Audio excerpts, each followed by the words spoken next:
When you build the S-Class of sedans, like Mercedes-Benz does, you must also build the S-Class of SUVs.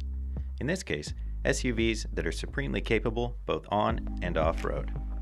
On the road, it needs to feel like the company's big sedan, but off-road, they need to be able to conquer sand dunes and climb mountain hillsides with aplomb.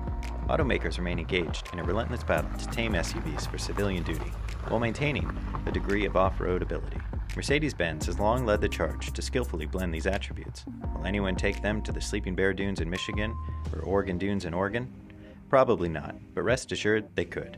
While the usual path to off-road supremacy involves lifting suspensions and locking differentials, that's not practical for most mainstream applications, where buyers want the vehicles to drive like cars when on the road.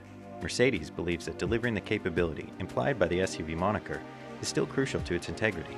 To that end, Mercedes takes a different tact, including utilizing air spring suspensions that offers a versatile set of driving parameters, as well as a few out-of-character and some crazy party tricks. It can enable three-wheel motion, hop out of ruts, and lean into corners. On the GLE and GLS, the driveline is composed of a 9-speed automatic transmission mated to a variable center differential, which directs torque forward as needed.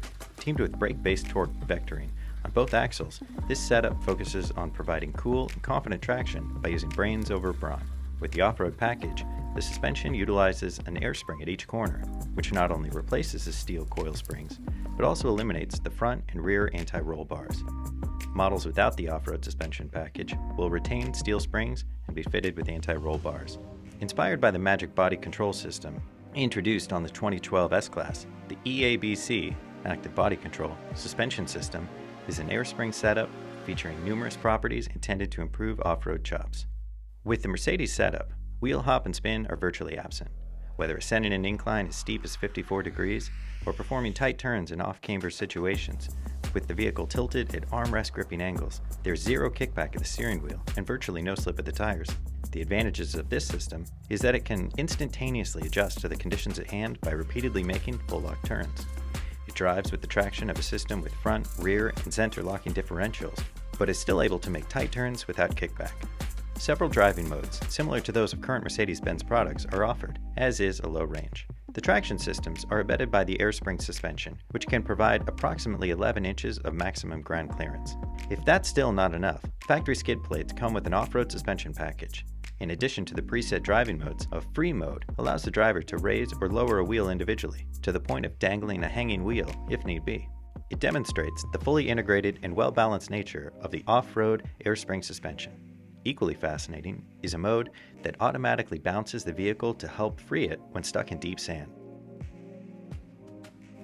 By constantly adjusting their firmness based on a number of parameters, including information supplied by the road surface scan camera, a bit of tech shared with the system in the S-Class, the air springs manage to deliver a real-time adaptability not available with steel springs. The real trick here is the way the vehicle mitigates roll control by firming or softening individual air bladders to alter body roll. And it goes without conventional anti-roll bars, active or otherwise. Firmly controlled body motions and an all-wheel drive system biased slightly to the rear to allow for tight maneuvering with a smidge of controllable rotation. The front springs firm up at high speeds for increased stability. It also comes with a special control panel in the center console and 2 additional driving modes, Off-Road and Off-Road Plus. Off-road is for light terrain, like sand, while Off-Road Plus is for steep and difficult terrain, like rocks and stones. Interestingly, the system permits a user to pre-select among 3 levels of body lean to fit circumstances or personal preference. These are tangibly evident on-road when the driver cycles through them to alternate between the first setting, which provides nearly flat cornering, and the more lenient third setting, which actually tilts the body in the direction of the turn. This is an odd sensation at first, but with additional exposure, it feels more natural. Particularly noticeable on long sweeping corners taken at speed, its effect is more visible when watching the vehicle from the outside. Currently, the extraordinary E-Active Body Control package, which includes the airmatic suspension, underguard, and EABC, is available on the GLE and GLS classes. The GL class Wonder Wagon, already being the pinnacle of off-road ability, is capable of similar functionality, but doesn't offer the EABC suspension that makes all the technological wizardry possible. Although we've barely begun to unwrap our heads around Mercedes' impressive system, it shows that while being everything to everyone might be an impossible task, Mercedes isn't going to stop trying to achieve that anytime soon.